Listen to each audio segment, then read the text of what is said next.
ಏನಾಯ್ತಮ್ಮ? ಅಮ್ಮ, ಅದು ಈಗ ಅಬ್ಸರ್ವೇಷನ್ ಅಲ್ಲಿ ಇಟ್ಟಿದ್ದಾರೆ. ಈಗಂತೂ ಹೋಗೋದಿಕ್ಕಾಗಲ್ಲ. ನೀವೇನು ಚಿಂತೆ ಮಾಡ್ಬಿಡಿ. ನೀವು ಉಳ್ಕೊಳ್ಳೋದಕ್ಕೆ ನಾನು ವ್ಯವಸ್ಥೆ ಮಾಡ್ತೀನಿ. ನಾಳೆ ಬಂದು ನೀವು ಚಿನ್ನುನ ನೋಡ್ಕೊಂಡು ಹೋಗಿ. ಓಕೆ, ಒಂದ್ 5 ನಿಮಿಷ ಕೂತ್ಕೊಳ್ಳಿ, ನಾನು ಬರ್ತೀನಿ.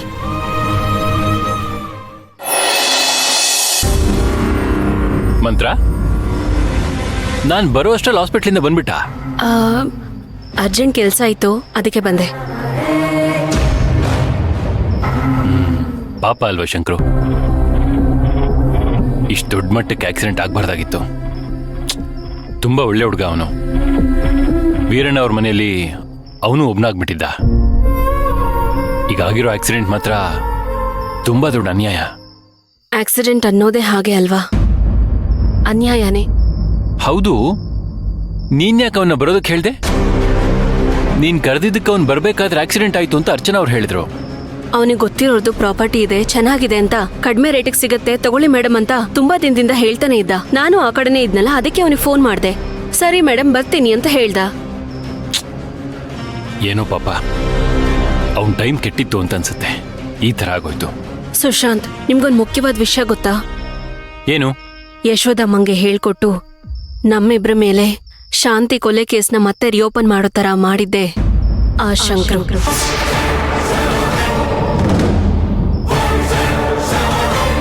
ವಾಟ್? ಏನ್ ಹೇಳ್ತಿದ್ಯಾ ಮಂತ್ರ ನೀನು? ನೀನ್ ಹೇಳ್ತಿರೋದು ನಂಗೆ ನಂಬಕ್ಕೆ ಆಗ್ತಿಲ್ಲ ಮಂತ್ರ. ನನ್ಗೆ ಇಷ್ಟು ವಿಷಯ ಗೊತ್ತಾದಾಗ ಅವನನ್ನ ಕರೆದು ಯಾಕೆ ಈ ರೀತಿ ಮಾಡ್ದೆ ಅಂತ ಕೇಳೋಣ ಅಂತ ಅನ್ಕೊಂಡೆ. ನಾನೀ ರಹಸ್ಯನ ಬಿಡ್ಸದ್ನಲ್ಲ, ಆಗ ಆ ಕೊರಿಯರ್ ಬಾಯ್ ಸಿಗ್ದ. ಅವನನ್ನು ಹೋಗಿ ಮಾತಾಡ್ಸ್ಕೊಂಡ್ ಬಂದೆ. ಅವನಿಗೆ ಹೇಳ್ಕೊಟ್ಟಿದ್ದು ಆ ಶಂಕ್ರುನೇ. ನಿಜ ಹೇಳ್ತಿದ್ಯಾ? ಹೌದು. ಅಷ್ಟೇ ಅಲ್ಲ, ನಾವು ಮದ್ವೆ ಆಗದೆ ಇರೋ ತರ ಇಮೇಲ್ ಕಳ್ಸಿ ಡ್ರಾಮಾ ಮಾಡಿಸಿದ್ದು ಅವನೇ. ಹೌದಾ? ಅವನ್ ಯಾಕೆ ಇಷ್ಟೆಲ್ಲ ಮಾಡ್ತಾನೆ? ಇದರಿಂದ ಅವನ್ಗೇನ್ ಲಾಭ? ಅದಕ್ಕೆಲ್ಲ ಒಂದ್ ಬಲವಾದ ಕಾರಣ ಇರೋದ್ರಿಂದಾನೆ ಅವನಿಷ್ಟೆಲ್ಲ ಮಾಡಿರೋದು. ಏನ್ ಬಲವಾದ ಕಾರಣ ಅದು? ರೀ, ನಿಮ್ಗೊಂದು ವಿಷಯ ಗೊತ್ತಾ? ಆ ಶಾಂತಿ ಮತ್ತೆ ಶಂಕ್ರು ಒಬ್ರನ್ನೊಬ್ರು ಲವ್ ಮಾಡ್ತಿದ್ರು.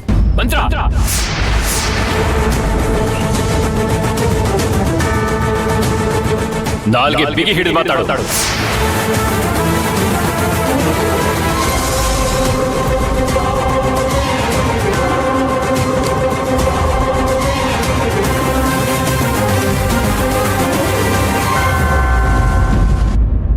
ನೀನು ಏನ್ ಬೇಕಾದ್ರೂ ಹೇಳು, ಯಾರ ಬಗ್ಗೆ ಬೇಕಾದ್ರೂ ಮಾತಾಡು.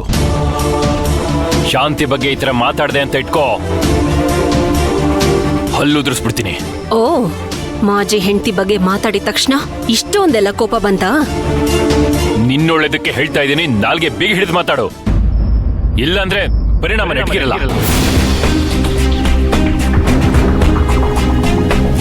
ನಾನೇನ್ ಬೇಕಾದ್ರೂ ಸಹಿಸ್ಕೊಂತೀನಿ ಮಂತ್ರ. ಶಾಂತಿ ವಿಷಯದಲ್ಲಿ ಇಲ್ಲದೆ ಇರೋ ಆರೋಪ ಮಾಡಿದ್ರೆ ನಾನು ಅದನ್ನು ಸಹಿಸ್ಕೊಳ್ಳಲ್ಲ.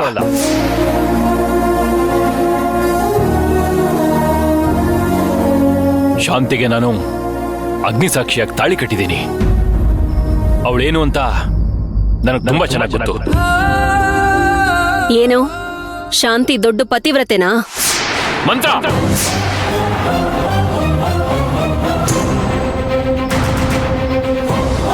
ಯಾಕ್ರಿ ಸುಮ್ನಾದ್ರಿ? ಹೊಡಿರಿ. ಶಾಂತಿ ತುಂಬಾ ಎತ್ತರ ಸ್ಥಾನದಲ್ಲಿರೋಳು, ನಿನ್ ಹಾಗಲ್ಲ. ನಿನ್ ಹಾಗಲ್ಲ ಅಂದ್ರೆ ನಾನ್ ಏನ್ರಿ? ಹಾಗಿದ್ರೆ ನಾನ್ ಏನು? ನಾನ್ ಹೇಳ್ತಿರೋ ವಿಷಯ ಕೇಳಿ ನಿಮಗ್ ಕೋಪ ಬರ್ಬೋದು, ಆದ್ರೆ ನಡೆದಿರೋದು ಸತ್ಯನೇ. ಇಷ್ಟೆಲ್ಲ ಮಾಡಿರದೆ ಆ ಶಂಕ್ರು, ಅದು ಆ ಶಾಂತಿಗೋಸ್ಕರ. ಹಾಗಂತ ನಾನ್ ಹೇಳ್ತಾ ಇಲ್ಲ, ಯಶೋದಮ್ಮನೇ ಹೇಳಿದ್ದು. ಯಶೋದಮ್ಮ ಮಾತ್ರ ಅಲ್ಲ, ಆ ದೇವರೇ ಬಂದು ಶಾಂತಿ ಬಗ್ಗೆ ಕೀಳಾಗಿ ಹೇಳಿದ್ರು ನಾನ್ ನಂಬಲ್ಲ. ಒಂದ್ ವೇಳೆ ಚಿನ್ನು ಬೇಕಾದ್ರೆ ಹೇಳು, ಶಾಂತಿಯಿಂದ ಸುತ್ತಿರ್ತಾನೆ, ಲವ್ ಮಾಡುವಂತ ಪೀಡ್ಸಿರ್ತಾನೆ. ಯಾಕಂದ್ರೆ ಅವನ್ ಲೆವೆಲ್ಲು ಅಷ್ಟೇ. ಆದ್ರೆ ನನ್ ಶಾಂತಿ ಎತ್ತರನೇ ಬೇರೆ.